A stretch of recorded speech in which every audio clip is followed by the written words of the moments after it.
우리 교회들이 실정법상 무엇을 우리가 해야 되느냐, 또 무슨 의무가 있나, 또 그 의무를 했을 때에 또 어떠한 우리한테 주어지는 권리가 있는가, 이런 것을 그저 배우고 나오시면 유익하시겠다 이렇게 생각이 됩니다.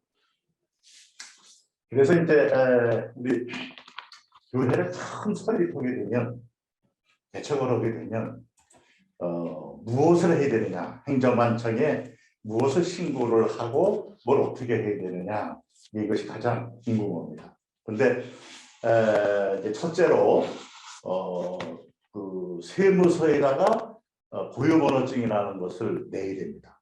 그리고 두 번째로는 시, 구, 군, 지방자치단체에 부동산 등기용 등록번호라는 것을 냅니다.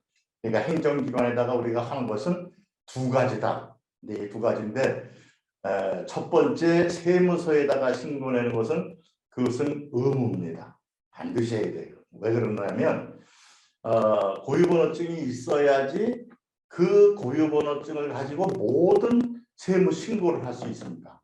비과세가 되면 비과세라고 신고할 수도 있고, 또 세금을 내게 되면 이렇게 해서 냅니다 하는 그러한 이제 기본이 되는 것이 고유번호증이라는 겁니다. 그래서 고유번호증을 내는데 교회에 두 가지가 있어요. 하나는 교회를 법인으로 보는 단체로 신고할 수가 있고, 또 하나는 그냥 개인 종교단체로 이렇게 신고를 할 수 있고, 두 가지 방법을 할 수 있고.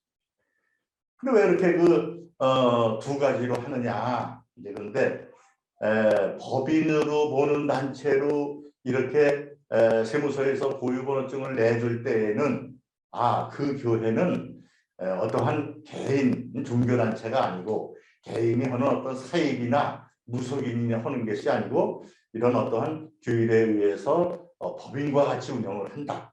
교회가 사단법인, 재단법인, 사회로 말하면 주식회사, 이렇게 법원에 등기는 안 하지만, 그러나 조직과 운영을 할 적에 보니까 그거는 법인과 마찬가지다 해서 법인으로 보는 단체로 고유번호증을 내줄 수가 있고, 또 하나는 개인 단체로 이제 우리가 구분할 때 89번이고 그렇게 되어 있는데, 법인으로 보는 단체로 해서 82번을 고유번호증을 내면 세법상 그 법인으로 봐가지고 법인세법이라는 것을 적용을 합니다. 그럼 이제 거기에 혜택이 많이 있는 거예요. 그래서 법인으로 보는 단체로 고유번호증을 82번으로 내놓으면 교회가 부동산을 이제 교회를 운영을 하기 위해서 취득을 했는데 계속해서 3년 이상 사용했다가 처분하고 이사를 갈 수도 있고, 이럴 경우에 처분할 때에 처분이익, 양도사익이라고 그러죠. 처분이익에 대해서 세금을 안 매겨요. 그런데 89번으로 하면 매깁니다. 그러니까 우리가 고유번호증을 낼 적에는 반드시 82번으로 해서 고유번호증을 내야 된다. 그러지 아니하면 교회를 운영을 하다가 이사를 간다든가 할 적에 양도소득세를 물어야 된다. 지금 실례로 그런 경우가 너무나 지금 많이 발생을 하고 있습니다. 그 재개발이라든가 또 이런 하면서 이사를 갈 때에 어떤 교회는 비과세가 되는데 어떤 교회는 양도소득세를 물었다. 그게 얼마나 억울합니까? 그 내용을 알아보면 안 물은 교회는 법인으로 보는 단체로 해서 고유번호증을 냈고, 또 물은 교회는 그걸 안 하고 그냥 종교단체로 해서 개인 종교단체인 것 마냥 해서 세금을 물고 그런 사례가 있습니다. 그래서 이제 그 고유번호증을 세무서에 내야 되는데, 그것을 이제 왜 이렇게 내느냐 그러면, 우리가 물건을 교회도 살 수도 있다 이거예요. 그럼 물건을 사면은 우리가 그 세금 계산서를 받아야 되는데, 그 세금 계산서를 끊을 때에 거기에 번호를 적어야 돼요. 우리 고유번호증은 국가도 갖고 있어요. 세무서도 갖다 가지고 있습니다. 그렇게 그래서 과세 자료를 이제 활용하기 위해서 한다 이렇게 말을 하는데 그때 물건을 살 때의 세금표서를 받아야 돼.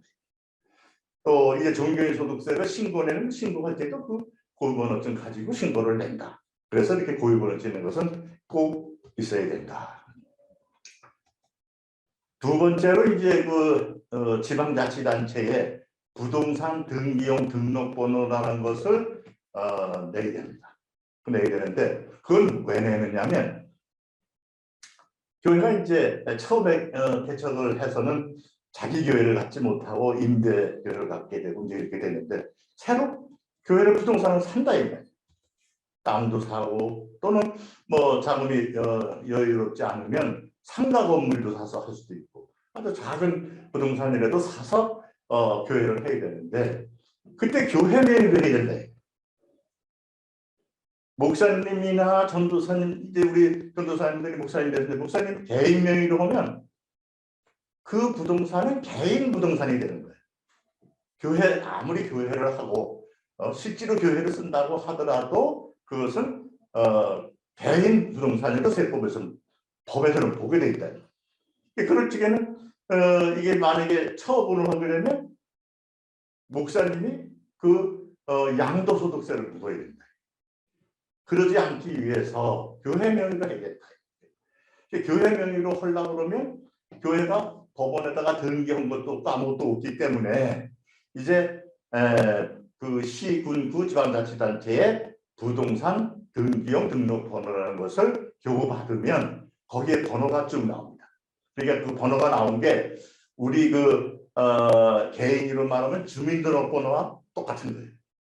그래서 교회를 새로 개척을 하면 그 번호를 만들어 놓고 부동산을 취득할 적에 그걸 가지고 부동산을 등기를 한다. 이거는 이 교회 겁니다. 그러면 서울교회다. 근데 번호가 111 뭐 쭉 나갔다. 그러면 교회 이름은 바뀔 수도 있어도 또 담임 목사님이 바뀔 수가 있어도 그 번호 1111은 절대로 안 바뀝니다. 우리가 부동산을 제가 집을 사면 내 이름으로 한다 이 말이에요. 내 이름으로 한지게 거기에 김진호하고 내 주민등록번호를 적다시피 그러면 그 주민등록번호는 평생 그 번호는 바뀔 수가 없어요. 그 번호가 바뀌면 소유자가 바뀐 것이 되기 때문에 그 번호는 안 바뀝니다. 그래서 부동산 등기용 등록번호를 우리가 내는 것은 내가 부동산을 교회 명의로 샀을 때에 등기를 하기 위해서 그 번호를 낸다. 이제 당장 교회 부동산을 교회 명의로 취득을 안 했을 때에는 천천히 그 등기할 때만 내면 되니까 한 번 내놓으면 평생 가는 겁니다. 네, 그렇게 돼 있어요. 그다음에 이제 교회는 대개 면세 사업자다. 세금을 안 낸다. 네, 이렇게 우리가 알죠. 그래서 처음에 세무서에서 고유번호증을 내줄 때에도 면세 사업자라고 해서 고유번호증을 내줍니다. 근데 교회가 그러면 수익 사업은 못 하냐? 교회도 수익 사업을 할 수가 있다. 그래서 많은 교회들이 카페, 뭐 북카페다, 뭐 해서 카페를 1층에다가 한단 말이에요. 그럼 그거는 수익 사업에 속하는 겁니다. 또 교회를 크게 지어가지고 또 일부 뭐 임대도 넣을 수도 있고 대관을 할 수도 있고 그렇다. 그렇게 했을 때 그런 부분은 수익 사업이다. 그럼 수익 사업에 대한 부분은 세금을 내야 되기 때문에 일반인이 내는 사업자 등록증을 내줘야 돼요. 사업자. 그럼 사업자 등록을 내서 그 수익 사업에서 카페나 뭐 임대나 이런 데서 발생한 것의 10%를 더 받아가지고 부가가치세다 해서 냅니다. 그러니까 우리가 북카페 같은 데에서 커피를 2,000원에 판다. 그러면 2,200원을 받지 않으면 2,000원 속에 부가가치세가 10%가 들어있는 거예요. 그러면 이제 2,000원을 1.1로 나누면 1,818원은 커피값이고 182원은 부가가치세다. 그래서 182원은 이제 석 달에 한 번씩 그래서 세무서에다가 납부를 한다. 또 임대를 놨을 적에도 임대료를 받았을 때에 10%를 더 받아서 그 10%는 석 달 후에 낸다 이거죠. 이렇게 교회도 수익 사업을 하면 세금을 내야 된다. 그러나 교회는 전체적으로 교회의 주된 그 목적이 종교사업이니까 종교사업에서는 그런 부가가치세는 없다. 수익사업에 대해서만 있다. 종교사업에서 이게 헌금 들어왔다고 그 매출로 봐가지고 10% 내냐? 그건 아니다. 종교사업에서는 그런 건 없고. 대신 또 종교사업을 하면서 우리가 강대상도 살 수 있고 의자도 교체할 수 있고 또 음향기구나 이런 것도 바꿀 수 있고 자동차도 살 수 있고 이런 거 다 살 수 있는데 살 때에 그 사람들한테 물건값하고 또 부가가치세 10%를 별도로 준다. 그럼 그 부가세 준 거를 환급받을 수 있냐? 그걸 못 받는다. 왜냐하면 그 물건을 사서 그 물건으로 인해서 부가가치세가 우리가 새로 이루어진다고 하면 그러면 환급을 해줘요. 즉 무슨 소리냐면 커피를 사오는데 커피 사올 때 부가가치세를 주고 사오고 그 다음에 그 커피를 팔을 때 우리가 부가가치세를 내니까 전 단계 그 커피 사업 매입에 대한 부가가치세를 공제하는 거예요. 그런데 우리 교회는 고유 목적에서는 부가가치세 내는 게 없다 이거죠.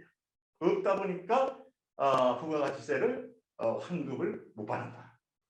그러니까 이제 더 쉽게 얘기하면 우리 가정에서 우리가 바깥에 나가서 TV도 사고 또 여러 가지 그 가구를 살 적에 부가가치세를 줍니다. 거기다. 그럼 우리 개인들이 환급을 못 받는 거예요. 왜 못 받냐? 내가 부가가치세 내는 게 없으니까.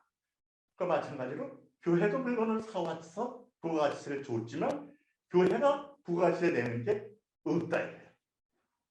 예를 들어서 법이 바뀌어가지고 우리 헌금 들어오는 게 1년에 10억이다. 그러면 10억에 대해서 10% 부가가치세를 낸다 그러면 그 10억을 발생하기 위해서 매입해 오는 모든 것에 대한 부가가치는 공제를 받을 수가 있지요.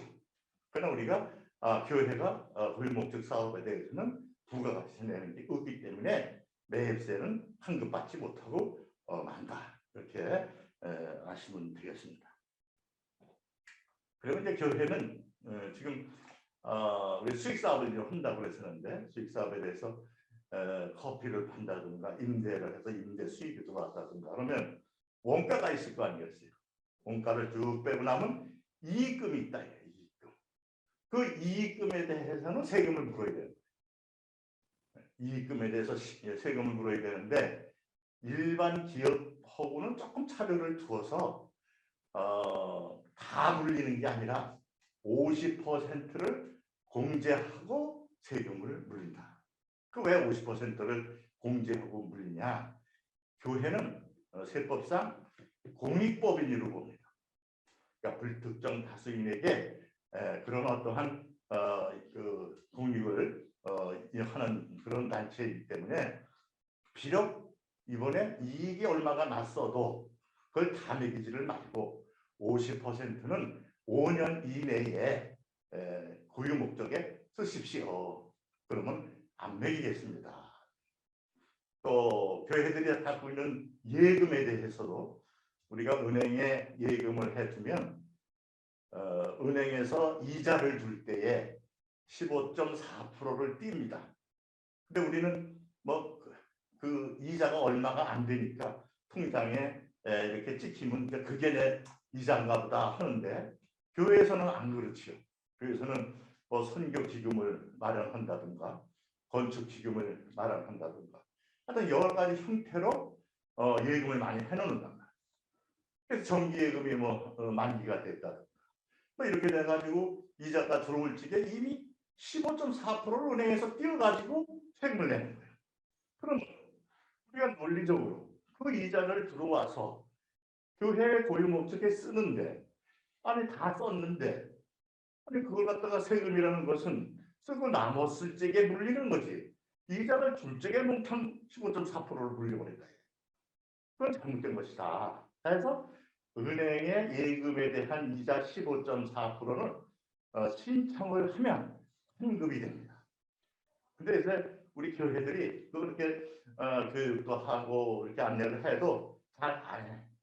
그 왜 안 했느냐 그랬더니 그거 환급 받았다가 무슨 그거 환급 때문에 조사나 나오고 다른 게 문제가 생길까봐 아유 그거 뭐 몇 푼 안 되는 거 신청 안 한다고 그러는데 그런 일은 없습니다.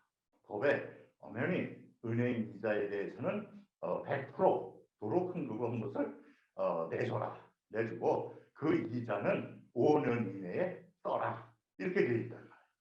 그리고 환급 신청을 하면 뭐 조사를 해서 환급해 준 것이 아니고 요새는 신청이 딱 들어오면 이게 교회인가 맞고 그 다음에 세금 띵 금액이 맞고 그러면 자동적으로 그 교회의 은행 구자로 그 돈이 들어갑니다. 그래서 우리가 이번에도 3월 말까지 이렇게 작년도 거를 올해 3월 말에 신청하게 돼 있어요. 그래서 3월 말에 신청을 하면 며칠 됐죠? 한 2, 3일, 4일 됐죠? 그러면 이제 한 4월 한 15일이나 20일쯤 되면 그러면 이제 우리 은행구자, 교회 은행구자로 들어옵니다. 어떤 교회는 들어왔는지 안 들어왔는지도 몰라요. 부인도. 어떻게 하다 가서 은행 통장을 확인을 했더니 돈이 들어와 있더라. 그렇게 은행 이자에 대한 세금은 몽땅 이렇게 이제 환급이 된다. 그런 말씀을 드립니다. 그 다음에 이제 교회들이 요즘에 이제 물건을 사게 되면 세금 계산서를 받게 되는데 이 세금 계산서를 어떻게 해야 하는지를 모르는 거예요. 그냥 교회 그냥 그 간사들이 받아는 놓고 재정부에서는 받아는 놓고 이걸 어떻게 해야 되는 건지 이거는 묶어서 6개월 단위 또는 1년 단위로 묶어서 수취한 세금계산서를 세금계산서를 받았다. 수취한 세금계산서를 세무서에다가 신고를 하면 됩니다. 신고를 해줘야지 우리가 받은 사람이 신고를 하면 또 발행한 사람이 신고를 한다 이거예요. 그럼 그것이 국세청에서 서로 이렇게 체크를 해보는 거예요. 그런데 발행하는 사람은 우리 교회에 직기 비품 이런 음향시설 이런 것을 팔고 자기는 매출세금계산서를 발행했는데 우리는 매입세금계산서가 되는데 매출세금계산서는 냈는데 우리가 안 냈다 이거예요. 그럼 국세청 결산에서 이것이 체크가 서로 안 되는 거예요. 부팅이 안 되는 거예요. 그럼 이제 이게 이 발행한 사람이 가짜로 발행한 거냐? 그러면 어떻게 된 거냐? 교회에다가 묻는 거예요. 그때서 이제 교회가 그 다른 것 같긴 한데 재정부에 있는데 누가 어디서 그건 안 된다. 그래서 그런 것은 딱딱 받은 것은 매년 세무서에다가 신고를 내야지 발행한 사람하고도 같이 이렇게 체크가 될 수 있도록 우리 제도가 되어 있다. 그 다음에 이제 우리 전도사님들이 이제 앞으로 현장에 교회로 나가시게 되면 되게 이제 처음에는 부교육자로 이게 또 이제 그러는데 그 단계가 지나가게 되면 독립을 하게 된다. 교회를 설립을 한다. 개척을 하게 된다. 그러면 돈이 많은 다양간의 많은 돈 가지고 다가교회를 살 수는 없잖아요. 상가교회를 되게 사는 것이 지금 일반적인 그런 상황입니다. 그래서 상가교회를 봤을 때에 이게 잘못하면 이 상가가 부도가 나가지고 경매가 되는 수도 있고 또 내가 살 적에 사기를 당할 수도 있고 여러 가지 그런 요인이 발생할 수가 있어요. 그래서 처음에 이제 상가를 가서 계약을 하려고 하면 되게 부동산에서 이제 중매로 하죠. 중개를 해가지고 이제 오라고 해가지고 계약합시다 이러는데 계약을 할 때에 반드시 그 부동산이 상가 또는 독립된 건물에 진짜 소유자인가 그 사람이 소유자인지를 분명히 확인해요. 그거 확인하는 방법은 뭐냐면 등기부등본이라는 것을 띄우면 됩니다. 요새는 등기부등본을 토지, 건물 등기부등본을 띄울 때에 등기소가 띄는 게 아니라 요새 인터넷으로 얼마나 그냥 돈이 뛴단 말이에요. 500원인가 뭐 400원인가 넘게 안 해. 그래서 부동산을 살라고 할 적에는 등기부등본을 꼭 띄워서 거기에 보면 소유자가 나옵니다. 아, 이 사람 거로구나. 홍길동이 거로구나. 알고 분명히 가서 계약을 해야 된다. 근데 홍길동이가 안 나왔어요. 딴 사람이 나왔다. 이게. 그러면 유임장을 받았냐 안 받느냐 꼭 확인해. 대개 부동산 사람들은 이 동네는 내가 누구가 어떻고 뭐 그저기 다 압니다. 이 사람 원래 이분이 다 그냥 지지같이 해요. 안 된다 이거지. 그래서 부동산 계약할 때에는 본인인지 확인하고 본인이 아니면 제3자가 부인이 나왔다 하더라도 아들이 나왔다 하더라도 분명히 주인한테 유임장, 대리 유임장을 반드시 받고 인감증명을 받은 그 사람하고 계약을 해요. 요즘에 그 상가나 이런 임대 설직에 사기를 당하는 수는 너무나 많아요. 믿고 그냥 하다 보면 나중에 원주인이 무슨 소리 하는 거냐? 난 그런 거 그 사람 보고 계약 거라고 위임해 준 사실이 없다. 그 나중에 그 사람을 찾아보면 없어. 그럼 내가 그대로 날리는 거란 말이에요. 그래서 반드시 위임장을 받고 제3자가 할 적에는 계약을 해야 된다. 두 번째로 이제 등기부등본을 한번 띄웠어요. 왜 띄었냐면 소유자가 누군가를 확인하기 위해서 띄웠다는 거예요. 그 등기부등본을 띄면 거기에 뭐 근저당이 들어있다든가 또 뭐 압류가 돼 있다든가 가등기가 돼 있다든가 이런 사항이 거기에 다 나타납니다. 나타나는데 거기 딱 보니까 가등기가 돼 있어요. 그 가등기가 돼 있는 집을 샀다 그 건물을 임대했다가는 본등기 남겨버리면 아무것도 안 돼요. 그 다음에 그 건물이 한 5억밖에 안 되는데 근저당 설정이 잔뜩 돼 있대. 그럼 나중에 그것이 근저당 설정이 경매해버리면 내가 받아올 게 사는 거예요. 또 압류가 걸려 있다. 압류가 걸려서 이제 바로 압류에 의해서 강제 경매가 되버린다. 그러면 내가 받을 돈이 하나도 없는 거예요. 그것을 권리분석이라고 합니다. 권리분석. 그래서 그 권리분석을 반드시 등기부등본을 띄워보고 근저당이 설정되어 있는가 또 압류가 들어와 있는 건 없는가 과등기가 들어있는 건 아닌가 이것을 확인을 해보고 뭐 깨끗한 물건이로구나 그러면 이제 계약을 할 수가 있다. 근데 이런 것 상가에 대해서 상가 임대차 보호법이라는 것이 있어요. 그래서 거기 상가에 들어와 있는 사람들은 법적으로 좀 보호를 해주자 하는 그런 법이 있는데 우리 교회들은 거기에 해당이 안 됩니다. 상가 임대차 보호법은 어떻게 해서 생긴 거냐면 거기 조그맣게 장사하시는 분들 아주 그냥 뭐 그것이 그 집의 재산의 전체고 그 생활의 터전이다 이거예요. 그런 사람들이 거기 가게 터를 빌려가지고 조금 한 가게 같은 거 빌려가지고 거기서 장사를 했는데 이 집이 경매가 되어버렸다. 그러면 그런 사람들은 영세하게 했던 사람들은 상가 임대차 보호법에서 보호를 해줘요. 우리 교회들도 사실 상가에 들어가게 보면 아주 조그만 거를 계약해서 할 수도 있거든요. 그래서 우리 총회에서 제가 법제처에다가 그 질의를 했어요. 우리도 그 교회도 보유번호증도 있고 이렇게 또 밑에서도 조그맣게 가게하는 사람들하고 마찬가지로 보증금이 아주 적은 금액 가지고 교회 재산이나 마찬가지인데 그것도 보호를 해줄 거 아니냐. 그랬더니 안 된다. 영리를 목적으로 거기서 생계를 구하는 것이지 이와 같이 비영리 사업자에 대해서는 상가 임대차 보호법에 그런 혜택을 줄 수가 없다. 이렇게 법제에서 해석이 나와버렸어요. 그래서 그런 점은 유의를 하셔야 된다. 그리고 이제 금액이 이제 큰 거를 할 때는 그 전세를 얻는데 금액을 좀 큰 걸로 지금 가장 좋은 방법은 뭐냐? 전세권 설정을 하면 됩니다. 전세권 설정을 우리가 제일 먼저 교회를 딱 해놓으면 그 다음에 근저당 하던 뭐가 하던 그건 보장이 되는 거예요. 제일 먼저. 전세권 설정을 잘 안 해주려고 그래요. 사람들이 안 해줘요. 근데 전세권 설정은 비용은 내가 내겠다.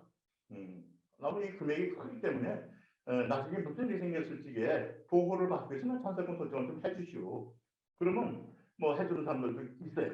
그럼 전세권 설정을 해놓으면 이제 안전하게 그 집이 나중에 뭐 법원에 경매가 되건 뭐가 되건 내 것은 보장을 받을 수가 있다. 그래서 전세권 설정을 해야 된다.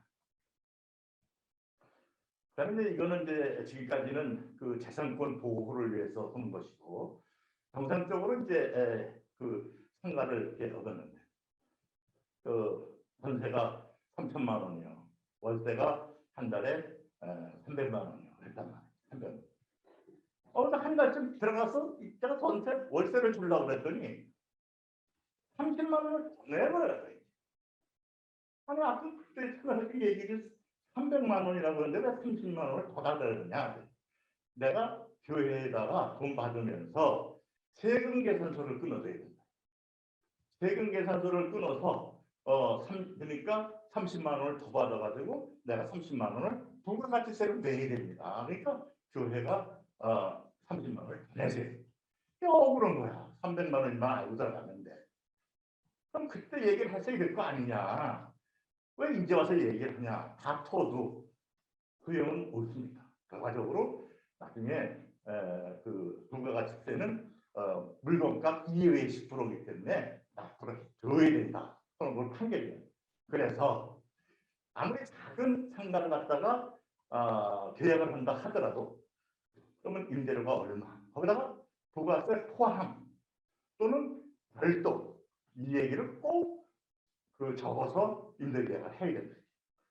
아주 이거는 그 현장에서 우리 실무에 흔히 이런 사례가 나옵니다. 그래서 꼭 계약할 적에는 그렇게 그 별도냐 포함되어 있냐 하는 것을 계약서에 반드시 넣어야 된다. 그리고 그럼 10%를 꼭 80%냐 그건 아닙니다. 건물이 어느 정도 규모가 크면 그랬을 적에는 그 임대료의 10%를 그 사람들이 내기 때문에 일반 사업자일 때는 내야 되기 때문에 우리 10%를 줘야 되지만 규모가 작아 아주 그 적은 건물이다. 그럴 적에는 부가가치세가 3%입니다. 그래서 그거는 세금계산을 안 끊어줘요. 그 임대 놓는 사람이 세금계산을 끊어줄 적에는 10% 문제가 발생이 되고 줘야 되냐 말느냐 하는 얘기가 나오지만 그렇지 않고 규모가 작은 것은 이제 간이화되잖아요. 규모가 작은 것은 3%만 내요. 그건 세금계산서가 없어요.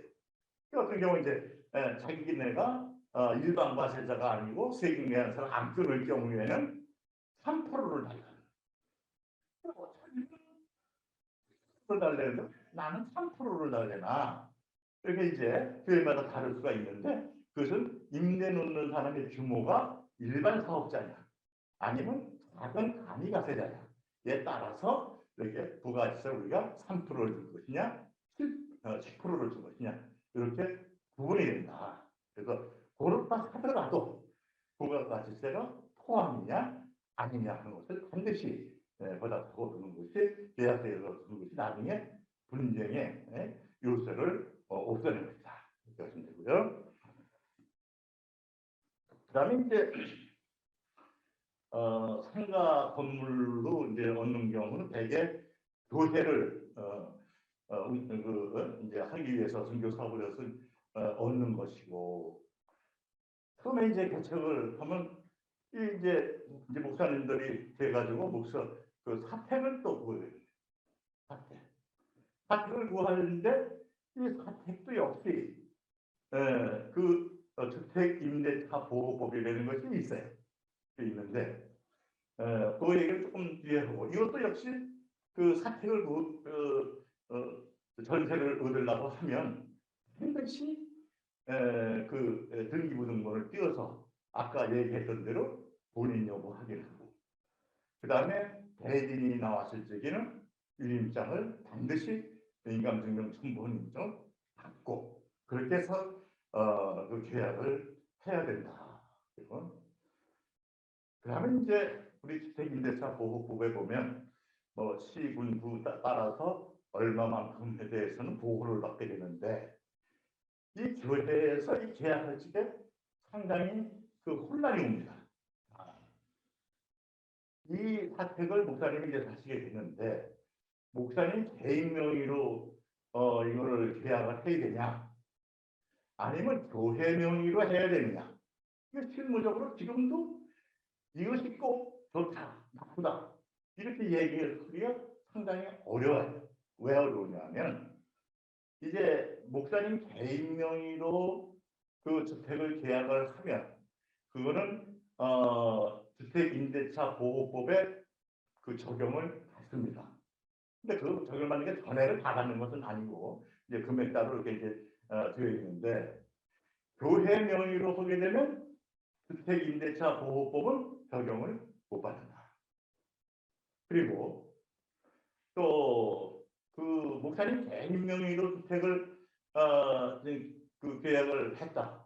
그렇게 되면 내가 이제 부목사님들이나 뭐 이런 분들, 전도사님들 얻어들게 되면 지역 의료보험을 내게 될 때에 교회 명의로 그것이 되어 있으면 그 지역 건강보험료 낼 때에 산정에 넣지를 않습니다.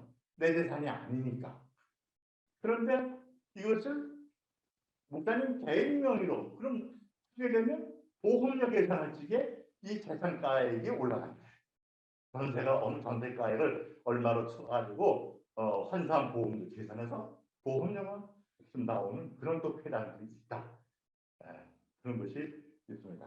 그래서 이제 그런 것들을 잘 생각을 해서 해야 되고, 그다음에 이제 우리가 이제 그 개인 명의로 했다는지 하면 반드시 동사무소 다시 뭐라 그래, 그 동사무소에 가서 반드시 그 확인을 받아 놓으셔야 된다. 그래서 그것을 그 확정일자 부여라는 확정일자를 꼭 받아놔야 된다. 왜냐하면 그것을 벌써 주민등록 전입 신고를 하고 바로 확정일자를 받아놔야지 이때부터 내가 산다 해서 그 주택 보호법에 그 보호를 받을 수가 있다. 그러지 아니하면 도장 안 찍어놓으면 다른 계약서 얼마든지 그 만들 수가 있기 때문에 그거는 인정을 안 한다. 그러니까 반드시 동사무소에 가서 확정일자를 받아야 된다. 그다음에 이제 요즘에 전세값이 자꾸 오르니까 주인들이 이제 나가라 그럴 수가 있다. 그럼 요즘에 이제 계약 갱신권이라는 게 있거든요. 나 이거 계속 살겠다. 5%만 올리고 살겠다. 그 6개월 이내에 그 주인은 6개월 전에 나가시오 얘기를 해야 됩니다. 여기는 무슨 소리냐? 나는 2년 더 연장을 하겠다. 근데 이제 요즘에 이제 새 정부가 들어서면서 아마 그것이 손을 좀 보는 것 같아요. 어쨌든 간에 현재는 계약 갱신권이 있다. 그렇게 아시고, 그다음에 이제 아니 돈이 빠지질 않는, 내가 다른 교회로 가야 되는데 아니면 다른 데로 이사를 가야 되겠는데 주인이 돈을 안 주는 거예요. 주인이 나도 이거 나가야지 거기서 뽑아서 주지. 나 지금 가진 돈이 없다. 근데 나는 나가야 된다.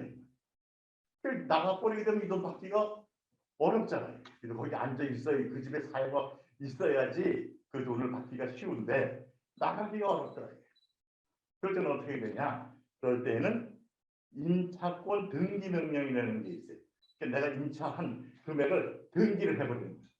그걸 법원에 가 신청을 하면 그 사람에 관계없이 등기가 돼버려요. 그럼 이제 남대로 이사를 가게 되면 우선 그 건물을 누가 들어오려고, 그 주택에 들어오려고 하면 이게 얼마야, 이게 지금 등기가 돼 있네. 그러면 그거 해제하지 않으면 안 들어온대. 이제 그런 법적인 보호 장치가 있다. 네, 그렇게 아시고, 또 제일 좋은 것은 아까 상가 임대차 보호법처럼 전세권 등기를 하면은 제일 좋습니다. 그래서 우리 교회 같은 경우에도 부교육장들이 여러분이 계시는데 아파트 뭐 이렇게 사면 우리 비용으로 전세권 등기를 해놓은 거예요. 그러면 그 주인이 뭐 대출을 더 받든지 나중에 이것을 처분을 하든지 뭐 그거와 상관없이 우리 그 전세 등기에 대해서는 보호를 받는다. 그래서 우리 개척교회 이렇게 처음 시작하신 목사님이 세를 얻어가지고 살았는데 그 집이 경매가 돼버린 거예요. 경매가 돼버리니까 전세권 등기도 안 되어 있지. 뭐 이 금액도 지금 저 보호받는 금액도 얼마 안 되지. 그래가지고 그냥 그 거짓 원금을 다 그냥 날려버렸지. 그 개척교회에서 그 목사님 개인 사택이냐 날라가 버렸으니 재정적으로 얼마나 힘들고 어려웠어. 그래서 그런 것은 금액 계약하기가 조금 어려워도 전세권 등기는 해주는 것이 큰 도사예요. 그런데 전세권 등기를 할 때에 우리 전세 드는 사람이 목사님들이 그 주인보가 해주시 하면은 잘 안 되지. 안 되고 부동산에다가 나는 이 집을 계약할 때에는 전세권 등기를 해준다는 조건이 붙으면 내가 계약을 하겠다. 그러면 그 등기하는 사람이 그 건물주한테 잘 협상을 이제 해가지고 등기를 합니다. 등기를 하고 전세권 등기 비용은 많지가 않아요. 많지 않으니까 그 재산을 보호하기 위해서는 등기를 해두는 것이 좋다. 이렇게 말씀을 드립니다. 그 다음에 이제 조금 뭐 동떨어진 얘기 같지만 요새 종합부동산세라는 것 때문에 교회들이 상당히 어려움을 겪었어요. 그 종합부동산 때문에 지난 그 12월 달에 각 교회마다 상당히 어려움을 겪고 있어요. 그 왜 그러냐면 종합부동산세법이 바뀌었어요. 바뀌어가지고 교회가 담임 목사님 사택 이외에 다른 사택이 있으면 거기에 대해서 종합부동산세를 과세를 했다. 한 채만 있어도 과세를 했다. 그러니까 작은 교회도 담임 목사님 사택 빼놓고 나면 한번 물렸는데 그 매기는 세율이 일반 세율이 있고 법인에 매기는 세율. 교회는 법인이니까. 그것이 한 대여섯 배 됩니다. 조그만 교회가 그냥 몇백만 원, 한 두 채만 있으면 2, 3천만 원씩 나와요. 영락교회 같은 경우에는 3억 얼마가 나와버렸어요. 그럼 어떻게 이걸 했냐? 교회들이 법을 잘 몰라서 그런 거죠. 첫째, 9월 30일까지 매년 내가 담임 목사님 주택 말고 딴 사택을 갖고 있는데 여기에 우리 부교육자가 삽니다 하고 확산 대대 신청이라는 게 있어요. 그거를 내면 빼줍니다. 그러니까 더 있는 담임 목사님 사택 말고 다른 사택에 아주 모르는 사람한테 임대를 놓으면 뭐 어쩔 수 없는 거예요. 그러나 우리 부교육자가 삽니다. 우리 목사님이 삽니다.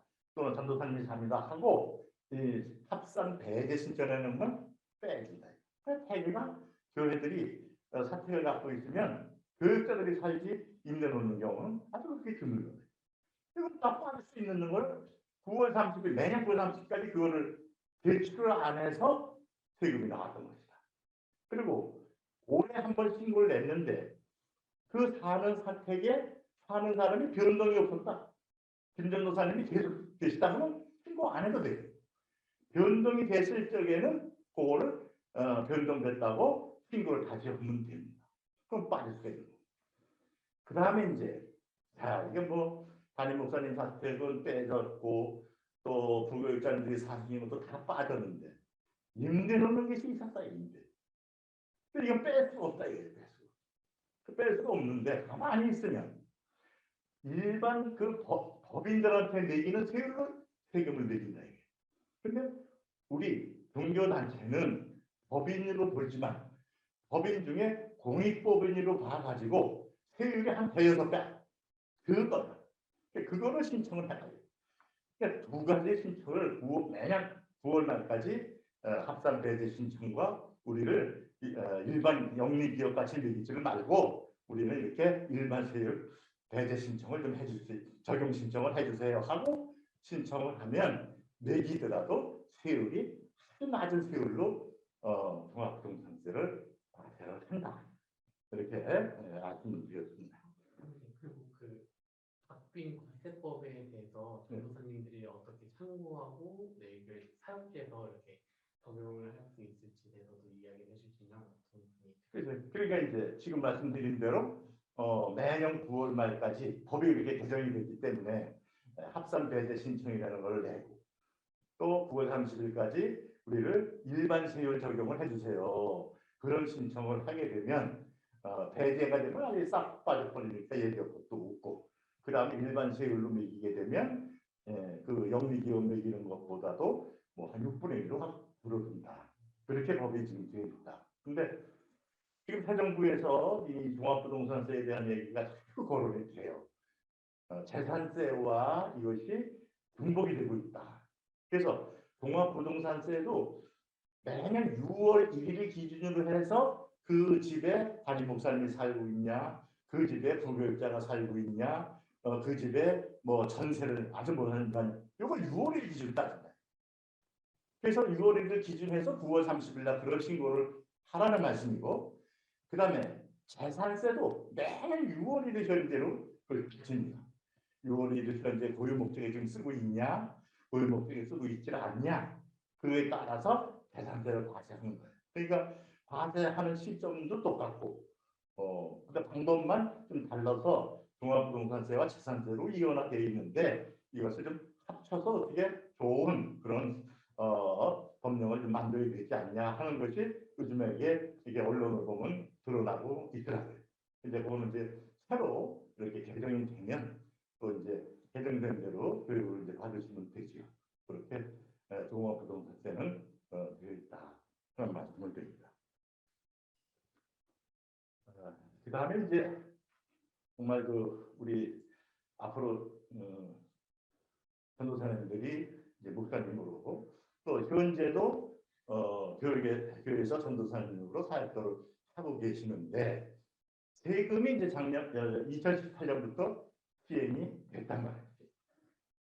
그래서 종교인이라는 어떤 사람들은 종교인이라고 하느냐, 종교인의 범위, 그 범위가 목사님 또 전도사님 이런 것이 다 종교인 속에 포함이 되고 있다. 그래서 그걸 다 종교인이라고 부른다. 그럼 종교인은 어떻게 세금신고를 하냐? 두 가지는 나뉘어져 있어요. 하나는 종교인 기타소득세로 세금신고를 내는 방법이 있고, 또 하나는 근로소득세로 세금신고를 내는 방법이 있고, 두 가지로 세금신고를 내게끔 지금 법이 되어 있다. 그리고 이제 그렇게 두 가지로 되어 있는데 우리가 이제 일반 회사에서 월급을 탈 때에 세금을 떼고 그 다음에 그 뗀 세금을 다음 달 10일 날 냅니다. 이렇게 하는 제도를 원천징수라고 말을 하고 있거든요. 그래서 우리 교회가 원천징수를 갖고 있는 거예요. 그러니까 종교인들에게 목사님이나 전도사님께 사례비를 지급을 할 때에 세금을 떼어서 그 세금을 세무서에 납부할 의무가 교회한테 있는 거죠. 그러니까 그 세금은 비록 교회가 내지만 실제로 그 돈은 종교인으로부터 나온 돈이죠. 그러니까 종교인이 300만 원을 받는다. 근데 세금이 10만 원이다 하면 290만 원만 드리고 10만 원은 원천징수라서 세금을 띄었다가 이렇게 하는데 교회는 매달 하지 않고 6개월 단위로 할 수 있게끔 되어 있다. 그 만기 신고라고 합니다. 그러면 승인을 받아야 돼요. 승인을 받아야 되는데 한 번 승인을 받아놓으면 계속해서 단기별로 신고를 할 수가 있습니다. 근데 일반 기업에서는 그 종교인의 숫자가 근로자의 숫자가 20명이 넘으면 안 돼. 그건 무조건 지금 내라. 근데 20명이 안 됐을 때에는 많지 않으니까 6개월 묶어서 내라고 그러지 승인을 해주는데 우리 종교단체는 50명이 됐건 뭐 100명이 됐건 전부 인원에 관계없이 6개월마다 할 수가 있다. 이렇게 이제 그건 교회의 의무랍니다. 교회. 자, 그렇게 하면서도 또 어떤 문제가 있냐. 이 교회는 간사제도가 있는데, 간사들이 하는데, 이 간사가 세금 끼고, 뭐, 납부하고 6개월 만에 한 번씩 내건, 얼마씩에 내건 간에, 잘 몰라. 이 세무 태자도 잘 모른다. 해보지도 않았고, 또 경험도 뭐 아직 일천하고 하니까. 그 법에 어떻게 돼 있냐. 그러면 종교인들은 매달 끼는 걸 끼지 말아라. 그냥 지급을 하라. 지급해. 그냥 지급을 하도 세금을 어떻게 물리느냐. 그냥 지급을 하고 1월 1일부터 11월 31일까지 총 지급한 금액을 다음에 3월 10일까지 김 목사님에게는 5천만 원, 뭐 박 목사님에게는 3천만 원, 뭐 누구에게는 1천만 원 이렇게 줬다고 지급명세서만 제출을 해야지. 그 지급명세서만 딱 제출을 하면 세무서에 이제 그게 딱 입력이 되버리는 거예요. 김 목사, 주소지가 어디, 성동구 뭐 어디. 그런데 그 교회에서 보고 들어온 게 5천만 원 받았다고 돼 있어. 딱 전산에 이것을 갖고 앉아 있는 거예요. 갖고 앉아 있다가 5월 말까지 김 목사가 나는 5천만 원 받았는데 배우자가 있고 부양가족이 얼마고 그 다음에 내가 기부금 낸 게 뭐 얼마고 이런 것을 해가지고 종합소득세 신고를 5월 말까지 하게 되는 거예요. 근데 그걸 안 했다. 교회는 5천만 원 지급했습니다 하고 그 의무를 다 해서 신고를 했는데 본인이 안 해버렸다. 세무서에서는 아니 5천만 원 받았다고 하면서 세금 신고를 하나도 안 해. 그러면 무조건 5천만 원에서 그 기본공제, 그 자기 기본공제만 하고 나머지 기부금을 얼마를 냈는지 뭐가 어떻게 되는지 모르잖냐 이거지.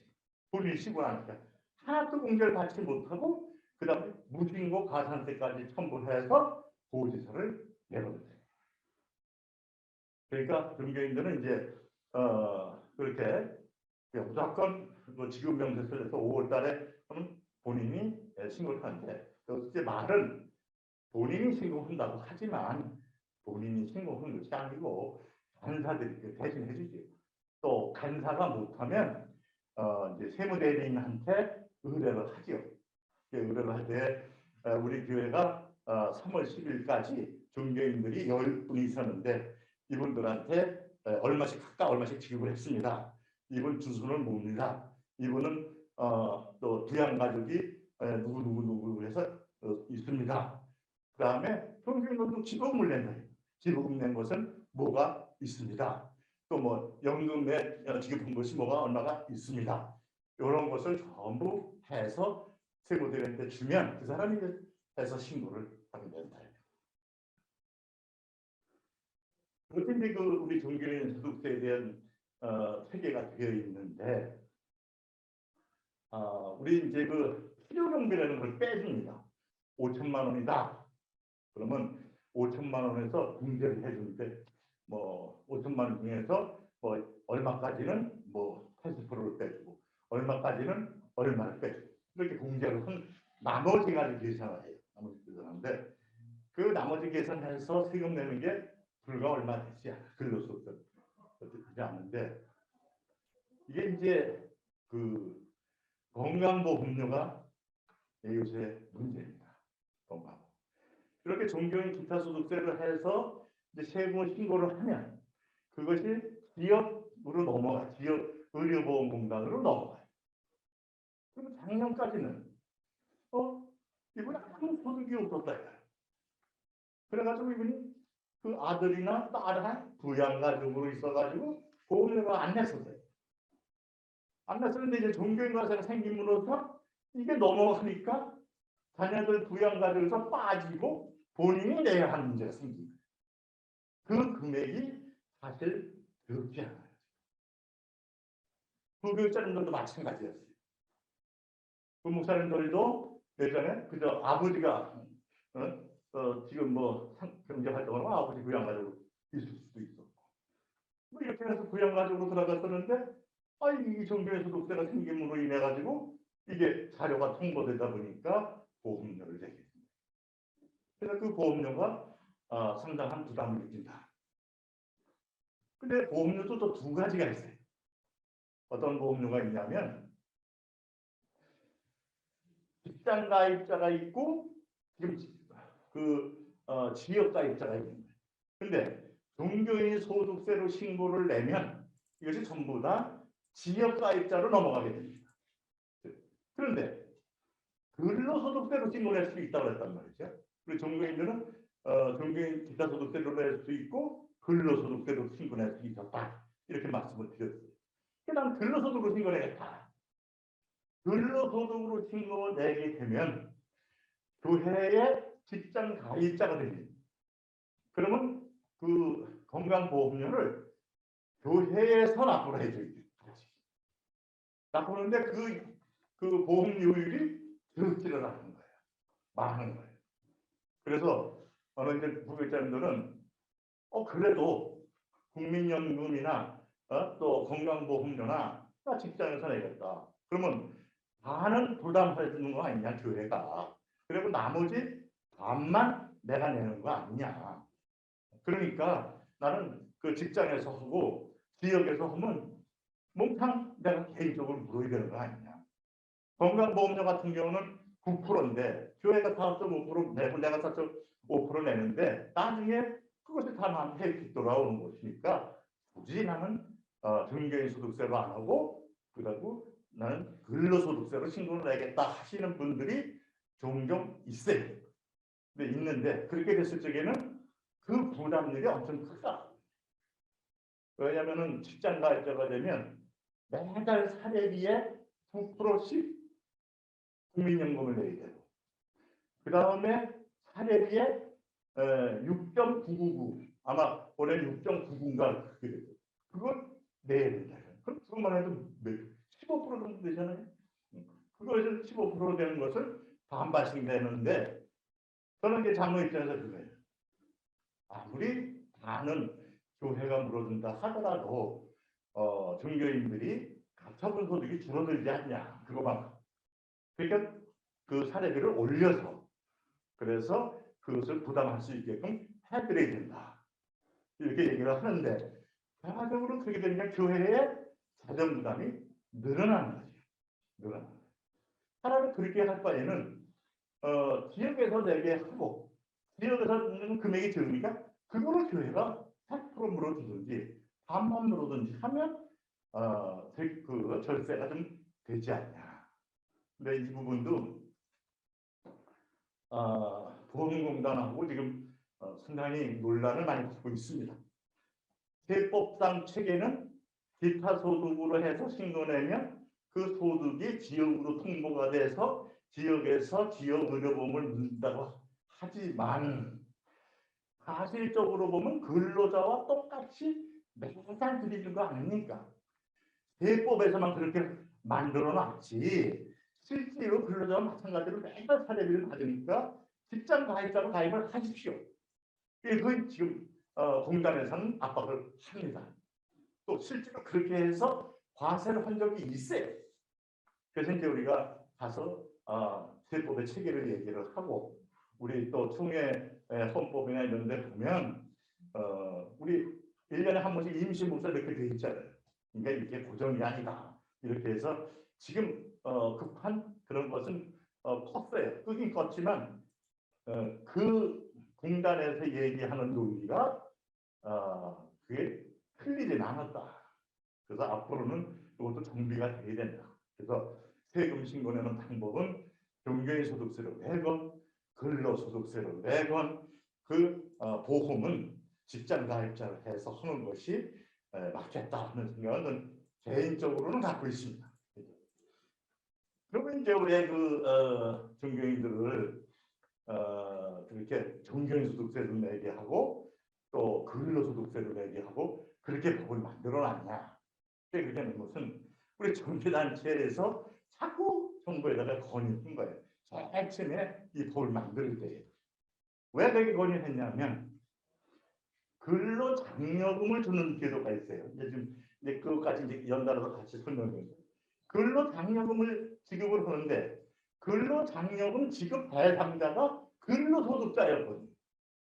그러니까 종교인 기타 소득을 하니까 아니 부목사님들 저기 지방에 있는 분들 먼저 사례비를 적게 받는 분들이 장려금 하나도 못 받게 돼 있는 거예요.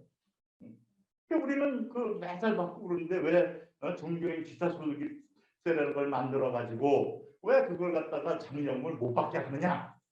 이래가지고 이제 자꾸 여론이 형성이 된 컴플레인이 되니까 정부에서 그래 근로장려금 대상자 속에 근로소득자 또 종교인 소득자 종교인 기타 소득이 돼도 좋다. 그 다음에 그 사업소득자로 영세한 사람 이렇게 세 부류를 넣어줬어요. 넣어줬기 때문에 이제는 장려금을 받는데 굳이 근로소득자가 아니라도 종교인 기타 소득세로 신고를 내도 장려금을 받을 수 있게 됐다. 그게 법이 이렇게 돼 있어요. 그러니까 설명을 이제 드리니 종교인 소득세가 참 뭐 이렇게 해도 되고 저렇게 해도 되고 뭐 그래서 비난을 많이 받습니다. 누더기 법이다. 즉 종교인 소득세를 갖다가 신고할 때 매달 해도 됩니다. 단기별로 해도 됩니다. 아니면 하나도 안 하고 있다가 지급명세서를 냅니다. 그 다음에 그걸 가지고 종합소득 신고를 내게 합니다. 그 다음에 또 종교인으로 해줄 수도 있고 근로소득세로 할 수도 있고 이렇게 그냥 한 가지 대상자는 종교인인데 신고내는 방법과 이 절차가 그냥 요청을 자꾸 이제 안돼서 하니까 그냥 법에다가 수용을 해준 거예요. 그러다 보니까 이거는 좀 일원화시키고 단일화시키는 그러한 필요가 있겠다 하는 생각이 우리 종교소득세에 생각이 듭니다.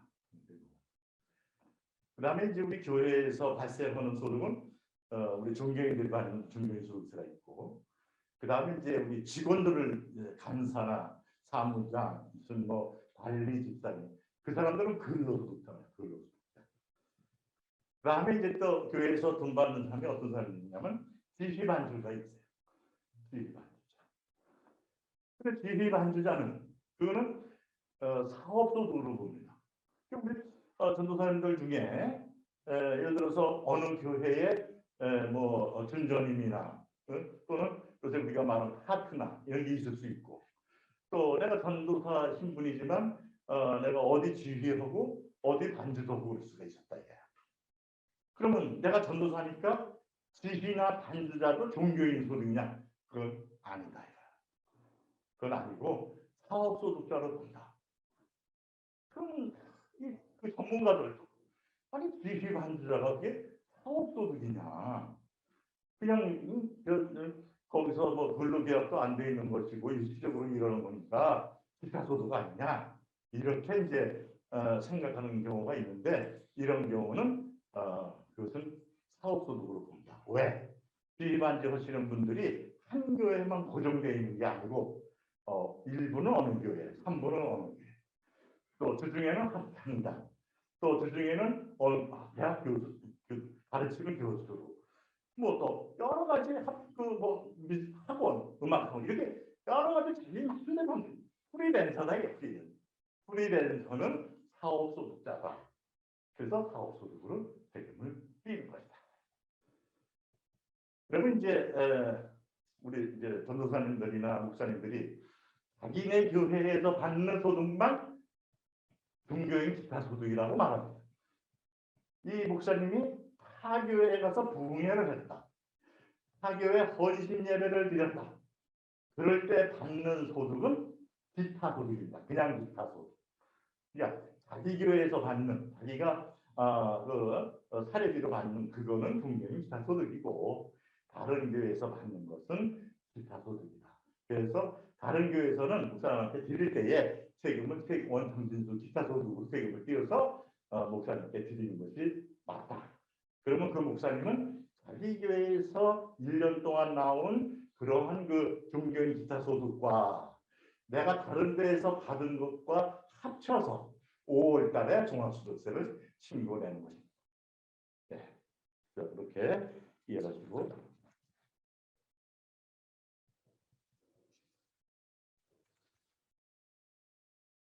그러니까 건강보험료, 사회보험료는 아까 이제 제가 그 말씀드렸던 대로 그것이 직장가입자가 되면 근로소득자로 하게 되면 그 직장에서 그 보험료를 떼게 돼 월급에서 사례비에서 그 다음에 국민연금도 직장에서 9%를 떼어서 반반씩 무게 돼 있다.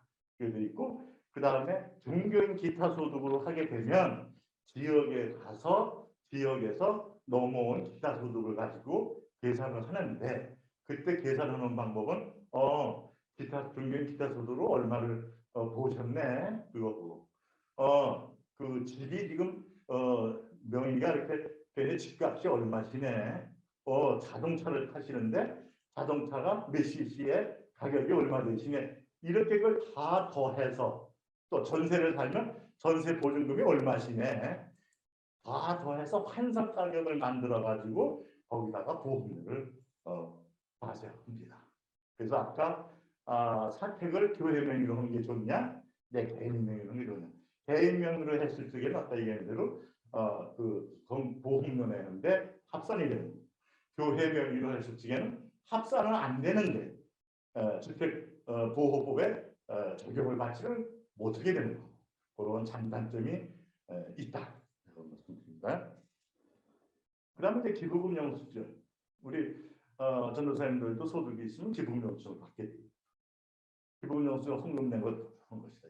그래서 그것은 아까 종교인 기타소득세로 신고를 낼 때에 5월 달에 내든 매달 해서 연말정산을 하고 그때 적용을 한다. 근데 기부금 영수증을 말씀을 드려보면 그 금액이 그렇게 많지 않아요. 공제해 준 금액이. 내가 사례비를 3천만 원 받는다. 3천만 원을 받는데 필요 경비를 계산을 했더니 2,100만 원이더라. 900만 원은 이제 과세소득이래. 세금 매길 수 있는 금액.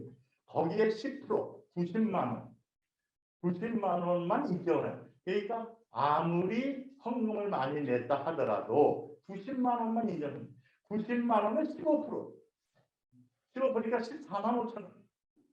그러니까 3천만 원 사례비 받는 분이 90만 원밖에 인정을 못 받는데 11조 낸 것만 해도 300만 원이고 감사한 거예요. 500만 원, 1000만 원 아무리 영수증을 가져가 봐야 말짱 헛 거다. 90만 원밖에 한도가 90만 원밖에 안 돼요. 그 한도를 생각 안 하고 현금을 받아가려고 그러는데 그거는 의미가 별로 없다. 그래서 오래 못했으면 그 못 받은 거예요. 300만 원을 헌금을 냈는데 90만 원밖에 인정 못 받았으니까 210만 원은 내년도에 해서 몇 년 동안 해주겠습니다. 법을 그렇게 돼 있어요. 내년도에는 헌금을 안 내느냐 이거예요. 그러니까 그건 아무 의미가 없는 거예요. 법에서 그렇게 유도를 한 것일 뿐이지 실제로 의미는 없다. 왜 그런 것이냐? 연예인들이나 이런 사람들은 잘 될 적도 있고 안 될 적도 있고 하니까 잘 될 때에 냈는데 한도에 걸려서 공제를 못 받으면 그 금액을 안 될 적에라도 혜택을 줘서 기부금을 활성화하자 하는 의미에서 만들어진 법이 이 기부금에 관한 것입니다. 그리고 이제 장려금 얘기 조금 하고 맞게 될 것 같네. 장려금이 이제 제도가 세 가지 장려금이 단독 가구, 그 다음에 호벌이 가구, 그 다음에 맞벌이 가구 이 세 가지. 그러면 단독 가구는 미혼이죠, 미혼. 나 혼자 세대주를 이뤄가지고 했을 때에 그때 이제 장려금을 지급을 한다. 그래서 경쟁, 신고, 학원, 근로소득세, 신고 다 해준다. 근데 그 금액이 미미해요. 단독 가구일 때는 연 400만 원에서 2천만 원까지 이렇게 사례비를 받았다. 근데 거기서 제일 많이 줄 수 있는 금액이 150만 원이다. 계산하는 방법이 있어요.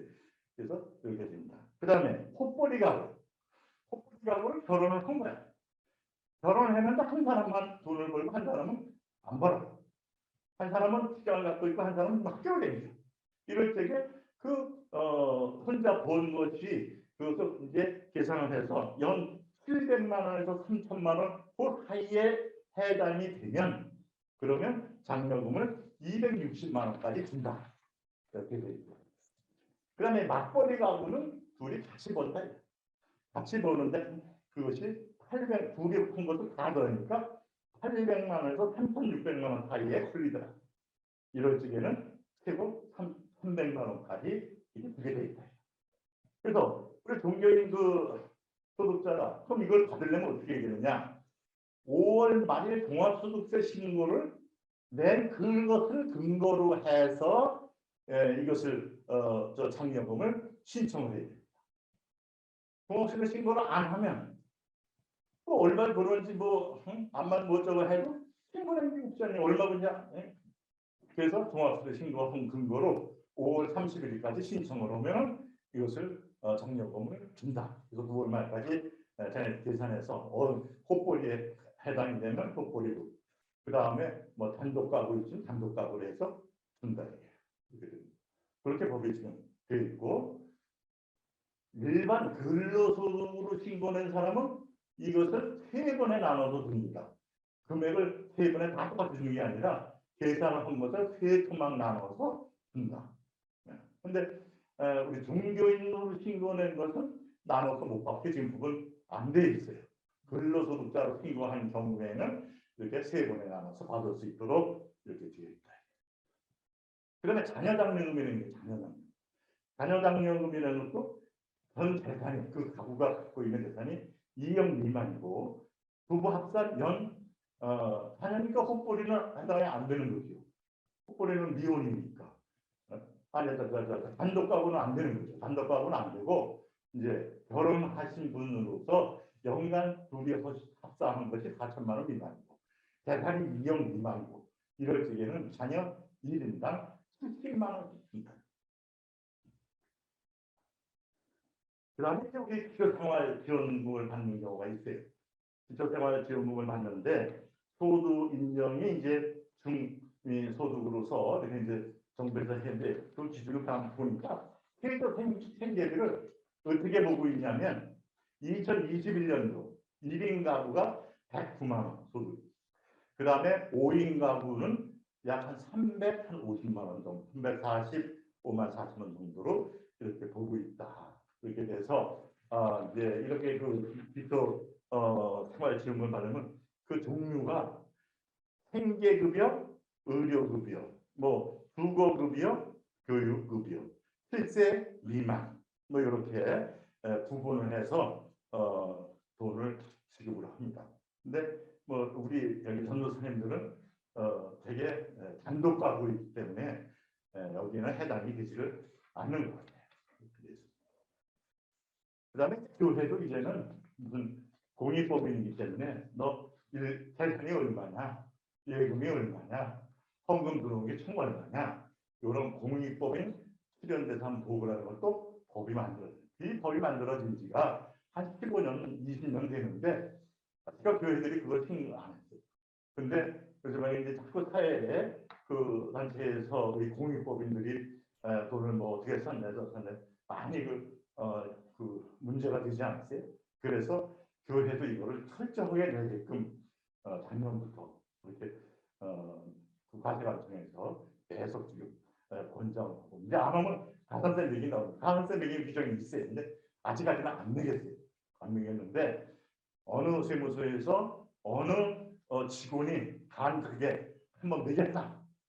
그러면 아마도 전국으로 다 돈을 매기게 될 것이다. 이건 시간 문제예요. 그러니까 과세관들도 지금 교회는 믿어 가지고 있는 형편입니다. 예, 여기까지 하고 예. 질문이?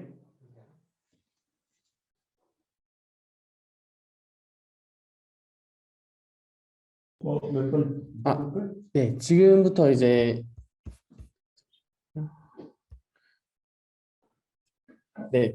이제 질의응답 시간을 가질 텐데요. 그 질문이 있으신 전도사님들께서는 마이크를 켜고 질문을 해주시면 감사하겠습니다. 그리고 혹은 마이크를 켜기 어려운 상황이시라면 채팅창을 통해 질문을 해주셔도 됩니다. 네, 그러면 질문이 있으신 전도사님들은 자유롭게 질문을 해주시면 되겠습니다.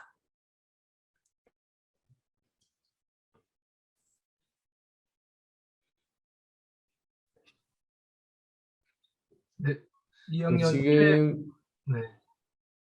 최은성 전사님께서 질문을 올려주셨는데 제가 읽어드릴게요. 네, 연금저축 세액공제 관련해서 여쭈어 봅니다. 연금저축 한 계좌를 개설하려고 계획 중인데 세금을 거의 내지 않는 종교인이 세액공제 혜택을 받을 수 있는지 궁금하다고 하셨습니다. 네. 일단 첫 번째 질문입니다. 네. 이제 그 제도상 우리 그 정상 세액이 있게 돼 있는데 실질적으로 그 여인들이 3천 이상, 한 4천, 거의 4천까지도 납부 세액이 나오지가 않아요. 그러다 보니까 사실 그 세액공제 제도가 있어도 그 세액을 받을 그런 그 대상이 안 됩니다. 자체가 너무 적기 때문에. 그래서 이제 예를 들어서 뭐 5천 이상 이렇게 고액의 사례비를 받을 경우에는 계산해서 그만큼은 수제 혜택을 받을 수가 있죠.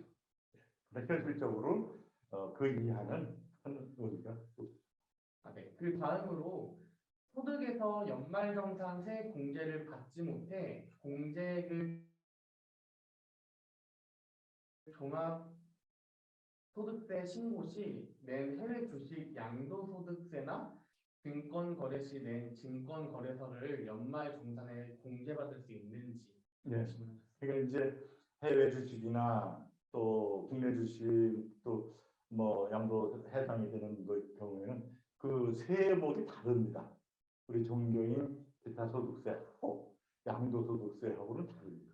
그렇기 때문에 거기서 다른 데서 못 받은 걸 여기서 공제는 못 받습니다. 네. 그 다음으로 현재 2050년경 국민연금 고갈 이슈가 화두입니다. 2030년 목회자들의 지역 가입자로 교회 지원 없이 전액 부담해야 할 경우 국민연금 가입에 대해 어떻게 생각하시는지 궁금하시다고 질문드립니다. 글쎄요, 이게 지금 뭐 사회적으로 많이 문제가 되고 또 이거에 대해서 염려하고 걱정하고 계획을 하는데 이게 전 국민이 다 가입하다시피 되어 있는데 2050년대까지 불보듯이 한이 앉아서 그때 가가지고 전부 다 혜택을 못 받고 그렇게까지야 되겠나? 저는 그렇게 생각을 합니다. 문제가 발생했다는 얘기는 또 그에 대한 대처도 있을 것이다. 그래서 2050년대에서 고갈이 되지 않도록 정책이 바뀔 것이고 또 그러다 보면 정책이라는 건 다른 거 없고 보험료를 좀 더 내고 받는 사람이 덜 받아가게 하는 그런 방법이 또 쉬운 방법이죠. 그러다 보니까 막 그런 대책이 마련이 돼서 전 국민이 그걸 다 그때 가서 하나도 못 받게 되고 고갈이 돼서 그러면 그건 사회적으로 큰 문제가 되기 때문에 혜택은 줄어들지언정 그렇게까지는 되겠나 하는 생각이 듭니다. 네, 그리고 마지막으로 통해연금제도가 궁금합니다라고 질문주셨습니다. 예, 통해연금도 역시 이제 우리가 지금 가입을 해서 70세가 되고 20년이 넘으면 혜택을 이제 드리게 되어 있는데 그것도 이제 국민연금과 마찬가지로 재정적인 어려움이 있으니까 많이 그 혜택을 줄였죠. 근데 줄였는데 제일 큰 문제는 신규 가입자에 대한 문제입니다. 신규 가입자들이 가입을 하고 그 다음에 노회에 청원을 해서 일단 구교육자가 누구 되고 나면 그 다음부터 구입을 안 한다는 것이 많다고 그래요. 금액이 상당히 많다고 합니다. 그래서 이것이 계속적으로 구입이 잘 되고 그 다음에 또 은퇴하신 분한테는 혜택이 돌아가도록 이렇게 제도가 보완되어야 할 것이다. 이런 생각이 듭니다. 네, 감사합니다. 네, 그 다음에 그 김배대 전도사님께서 작년에 교회에서 소득 신고를 안 해주시고 교회에 요청했을 때 소득을 증빙할 수 있는 서류를 구비를 안 해주는 상황이라고 합니다. 그렇다면 제가 개인적으로 준비해서 이번 5월에 종합소득을 신고하고 인정받을 수 있을 방법이 있을까요? 라고 질문했습니다.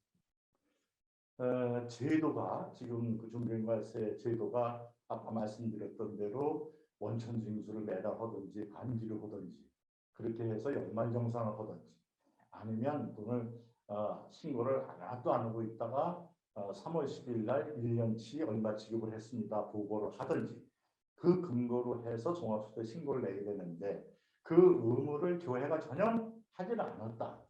하질 않았는데 나는 신고를 하고 싶다. 그렇게 되면 지금 3월 10일 날 지급 명세서를 안 냈기 때문에 이런 문제가 생긴 거거든요.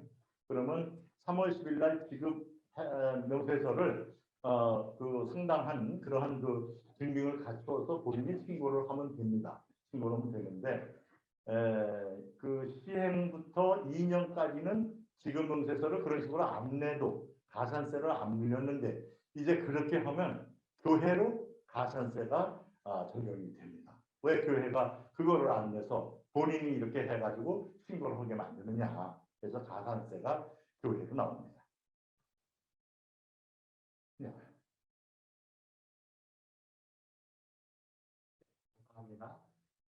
또 다른 질문이 있으신 전도사님들 계실까요? 아까 채팅창으로 장로님. 타카시 전사님께서 채팅으로 질문해 주셨는데 혹시 마이크를 켜고 이렇게 질문을 해주실 수 있으실까요? 네, 장로님 안녕하세요. 혹시 교회에서 소속돼 있는 교회에서 뭐 개인적으로 뭐 받는데 은행에서 면목 없이 뭔가 받는 경우에는 개인적으로는 어떤 곳에서 받는 거 알아서도 은행에서는 그거 표시가 없기 때문에 그럴 때는 어떻게 되는지. 무슨 말씀이죠? 제가 이해가 좀 잘 안 됩니다. 선생님 죄송합니다. 소리가 여기 저희 상황에서 여기 잘 안 들렸었어가지고 처음부터 다시 한번 질문해 주실 수 있어요? 중간에서부터 소리가 다시 들려가지고요. 네. 개인 은행에서 개인 쪽에 소속된 교회부터 선도님 뭔가 면목은 은행에서는 그거 얻는데 혹시 몇 명 모여서 한 사람이서 지원 받았을 때가 뭐 그러게 되는 경우에는 어떻게 되는 것인가요? 무슨 제가 지금 말씀하시는 거에 대한 의도를 잘 파악을 못하고 있는데 아마도 은행으로 이제 많은 그런 선교 헌금이나 돈이 들어와서 그 다음에 거기서 발생한 이자가 있다든가 이제 그러면 그 이자에 대해서 얘기를 하시는 건지 아니면 이렇게 은행으로 많은 사람들이 선교 기금을 해줬는데 그 선교 불입금에 대해서 내가 세무 신고를 내야 되느냐 안 내야 되느냐 그런 말씀이신 건지 그것이 조금 제가 이해가 잘 안 가고 있습니다. 예, 장로님 말씀하시는 대로 그거와 포함하고 혹시 뭐 가족에서 뭔가 병원 그러는 거에 도와드리는 분도 있고 예, 선교에 관련되는 것도 있고 예. 그 금액이 그렇게 크게 과세 대상이 될 정도의 큰 금액이 아니면 그거는 신고를 안 하셔도 되고 대신 그 금액이 상당히 많을 수도 있다. 그렇게 되면 현행 실정법에서는 이렇게 제3자가 아무 뜻 없이 이렇게 돈을 헌금을 하는 것은 증여세에 해당이 됩니다. 증여. 왜냐면 지금 질문하신 분이 교회가 설립되어 있는 것도 아니고 또 종교 단체로 뭔가 고유번호증이나 이런 게 없는데 그런 게 있다 그러면 교회로 헌금 내는 것과 마찬가지로 기부금이나 헌금으로 인정이 되지만 지금 학생 신분이고 아무것도 나 갖고 있는데 그냥 나한테 뭐 수천만 원씩 들어왔다. 그러면 그거는 증여세 신고 대상이 됩니다. 그러나 그 정도가 아니고 그저 가족들이 공부하는데 이렇게 좀 후원을 하고 또 제3자가 조금씩 이렇게 공부하는데 지원을 해주는 것은 저는 그대로 그저 신고 안 하셔도 될 겁니다. 금액이 많으면 당연히 하셔야죠. 예. 네, 감사합니다. 예. 감사합니다. 다른 질문 있으신 전도사님 장로님. 네, 김소연씨 전도사님 네, 마이크를 켜고 질문해 주시면 감사합니다. 네, 장로님 안녕하세요. 저는 한 가지 여쭙고 싶은데, 제가 이전 교회에서는 지금 명세서도 잘 해주셔서 교육 전도사 신분에도 이제 근로장려금 잘 받았고요. 근데 이번에 교회 옮겼는데 지금 명세서도 잘 해주시고 국민연금까지 지금 제가 부담이 안 되게 같이 내주고 계셔서 국민연금까지 같이 하고 있는데 이게 교회마다 다른 이유가 무엇인지 궁금해요. 저희 동기들 중에서는 이제 지금 영세서 발급이 아예 안 되는 교회가 있고 그래서 근로장려금 자체를 못 받아서 되게 부당하다 느끼는 그런 전도사님들이 되게 많은데 그게 왜 교회마다 다른지 그리고 총회 차원에서 혹시 개선해 주실 수 있는지 그런 것도 한번 여쭤보고 싶습니다. 예. 현실적으로 2018년부터 동경인 과세가 되고 동경인 과세로 인해서 지금 말씀하셨던 그러한 장려금도 개별적으로 이제 수혜를 받을 수 있도록 되어 있는데 교회들이 아직 그 세법에 대한 이해도도 좀 떨어지고 또 거기에 그 행정력이 미치지를 못합니다. 그러다 보니까 아마도 지금 말씀하신 것과 같이 어떤 데는 원천 징수도 잘하고 또 원천 징수 안 한 데는 3월 10일까지 지급 명세서도 해서 본인한테 전달하고 또 그에 따른 신고도 하고 그것이 또 이제 지역으로 돼 있을 적에는 지역에서 지역보험료도 또 교회가 잘 또 이렇게 낼 수 있게 하고 또 직장으로 되어 있을 적에는 지금 말씀하신 국민연금과 그 다음에 또 사회보험료를 반반씩 교회가 물은 이것이 FM이거든요. 이런 절차를 교회마다 제대로 이해가 안 되고 실무 능력이 떨어져서 그런 겁니다. 그래서 지금 얘기하신 대로 제가 말씀한 대로 이렇게 잘하는 것은 법에 잘 맞춰서 하시는 거고 안 하는 경우는 그게 맞아서 하는 게 아니라 그런 기능이 제대로 안 돼서 그런 것이고 그래서 우리 총회에서는 매년 올해도 지금 몇 번 했습니다. 이 교육을 해서 교회들이 그런 절차를 잘 밟도록 지금 지도하고 교육하고 있는 중입니다. 그러나 강제성은 없단 말이죠. 강제성은 누가 갖고 있냐? 과세관청에서 갖고 있는 거예요. 근데 과세관청에서 이제 시행이 벌써 근 5년째 돼가잖아요. 5년 되니까 앞으로 이것이 제대로 잘 시행이 안 되면 뭐 전체 조사는 안 하지만 표본 조사로 해서 아는 교회에 대해서는 가산세나 이런 것들 과세할 것이고 그런데 이제 국가에서도 지금 대형 교회, 중형 교회 이상은 잘 합니다. 그 나오는 대로도 하는데 소형 교회가 못 하고 있거든요. 그러면 거기까지 이렇게 과세권을 발동할 것이냐? 정부에서 볼 적에는 세무조사라든가 하면 그것을 하게 되면 그거에 대한 효과가 있어야 되고 또 그에 대한 실적도 나와야 된다. 참 교육을 해봐야 서로 마찰만 있고 또 조세 저항만 발생을 하고 그러니까 아마 지금 두고 보고 있는 상태인 것 같습니다. 그리고 또 저희가 만약에 근로장려금을 받지 못했을 시에 과세관청에 이제 좀 극단적으로 신고를 하는 방법을만 저희가 알고 있는데 혹시 교회도 마음이 어렵지 않게 그리고 저희도 마음이 어렵지 않게 근로장려금에 대해서 권리를 좀 찾을 수 있는 방법이 있을까요?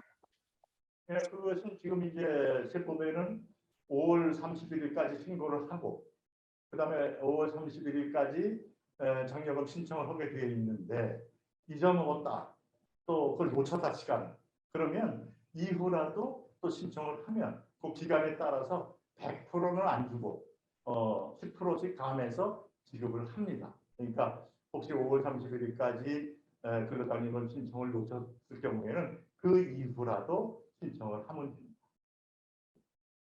좀 덜 받게 돼서 그게 좀 그렇죠. 감사합니다. 네. 네, 그리고 그 채팅창에서 이행 전도사님이 질문을 해주셨는데요. 교회에서 소득 신고를 안 해줘도 제가 근로장려금 같은 혜택을 받을 수 있는 방법이 있을까요? 라고 질문했습니다. 근로장려금을 받기 위해서는 종합소득세 신고나 또 연말정산을 했어야지 그게 소득이 이거밖에 발생이 안 됐구나, 이게 어디에 해당되는구나 해서 이제 지급하는 그런 그 시스템으로 되어 있는데, 교회가 연말정산도 안 하고 또 지급명세서도 안 내고 종합소득세를 그래서 신고도 못 했는데 또 가서 받을 길이 없다 이 말이에요. 그러면 실제로 내가 얼마를 받았다 뭐 했다 하는 걸 입증할 수 있는 서류를 제시를 해서 장려금 신청을 하면 과세관청에서 일단 이것이 적정하다, 정당하다 하면 그 장려금을 지급을 하고, 대신 교회에 페널티를 물리죠.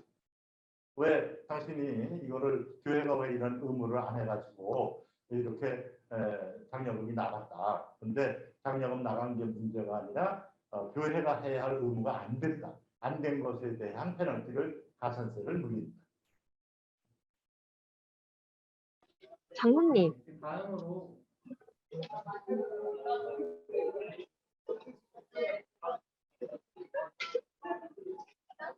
질문하실 분이 네, 장로님, 방금 이혜인 전도사님 말씀해 주시면. 네, 방금 질문 드린 학생인데요. 만약에 제가 그럼에도 불구하고 종합소득세를 신청을 하면 교회 과세가 어느 정도 부과되나요? 제가 잘 못 들었네.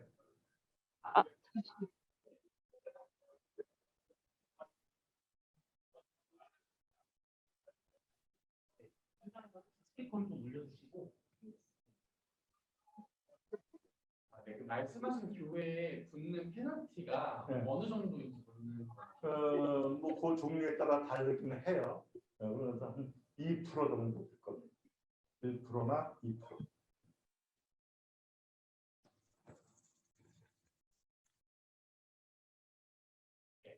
그러면 다음 그 질문입니다.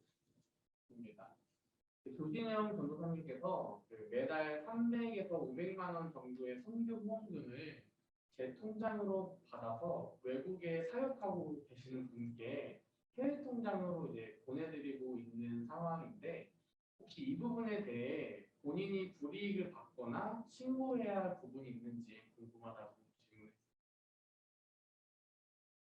글쎄요, 지금 그 선교 후원금을 본인이 받아서 그다음에 그것을 그대로 해외 선교사한테 지급을 하고 중간에서 역할만 했는데, 그것에 대해서 과세를 조금 어렵지 않겠나 그런 생각이 듭니다.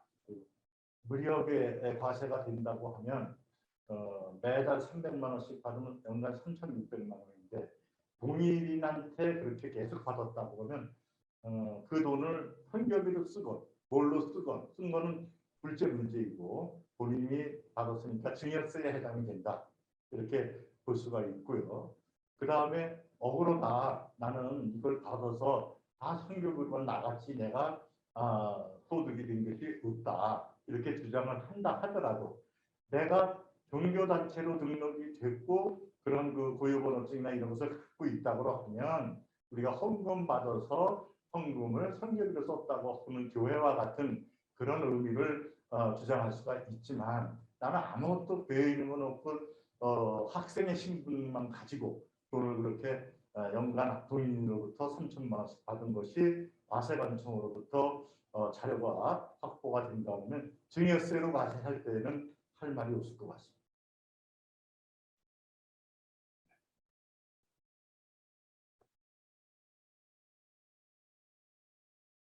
이혜인 전도사님께서 채팅창으로 질문 주셨는데요. 제가 소득 신고를 할 때 매월 사례비뿐만 아니라 학기별 장학금 통장으로 지급되는 같이 신청해도 되나요? 라고 질문. 그러니까 이제 사례비하고 그다음에 장학금 받은 것을 그 내 소득으로 봐가지고 신고를 하신다, 그런 얘기인데, 사례비 받은 것은 아까 말씀드렸던 대로 지급명세서 제출한 근거로 해서 신고를 내는 겁니다.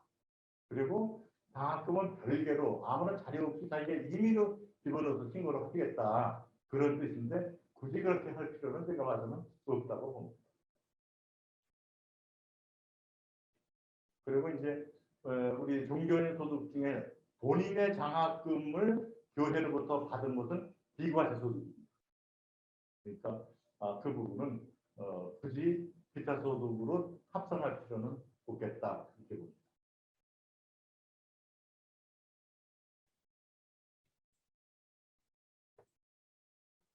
네, 또 다른 질문 있으시면은 질문해 주시면 감사하겠습니다.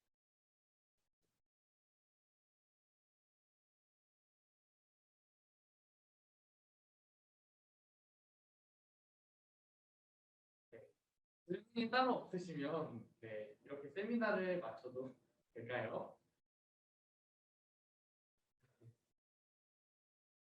네, 지금까지 세미나에 이렇게 참여해 주셔서 정말 감사하고요. 오늘 장로님께서 해주신 강의와 질의응답 그 시간을 통해서 전도사님들께 많은 도움이 될 수 있었으면 좋겠습니다. 세미나는 이것으로 마쳤습니다. 자유롭게 나가시면 됩니다. 감사합니다. 네.